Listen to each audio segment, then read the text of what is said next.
धुळे जिल्हा परिषदेच्या वतीने जिल्हास्तरीय पाणी गुणवत्ता प्रशिक्षण कार्यशाळा संपन्न। पाण्यामध्ये वापरण्यात येणारे टीसीएल बाबत माहिती जाणून घेण्याचं आवाहन। 12वीच्या पहिल्याच पेपरला 42 गैरप्रकार, सर्वाधिक 27 प्रकरणे छत्रपती संभाजीनगर विभागात। गेल्या वर्षीच्या तुलनेत यंदा पहिल्या दिवशीच्या गैरमार्ग प्रकरणांमध्ये घट।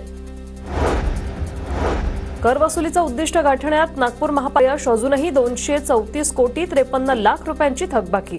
आर्थिक संकटामुळे पायाभूत सुविधा प्रकल्प, रस्ते देखभाल आणि स्वच्छतेच्या कामावर परिणाम। नाशिकच्या कसमादे भागात शेवगाची मोठ्या प्रमाणात लागवड, बाजारात मागणी वाढल्याने शेतकऱ्यांचा शेवग्याच्या उत्पादनाकडे कल। नाशिकच्या इगतपुरीतील सर्वतीर्थ ताकेद येथे अत्याचाराच्या घटनेनंतर घोटी पोलिसांनी बोलावली बैठक। पालक आणि गावकऱ्यांनी बैठकीत संस्था चालकांना धारेवर धरलं। धुळे कृषी उत्पन्न बाजार समितीमध्ये बैल बाजारात मंदी, शेतातील कामं संपल्यानंतर मोठ्या प्रमाणात बैलांची खरेदी विक्री सुरू।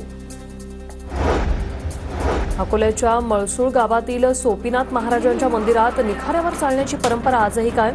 देवाचं लग्न या उत्सवानिमित्त भक्तांकडून अग्निपरीक्षा देत साकडं घालण्याची श्रद्धा।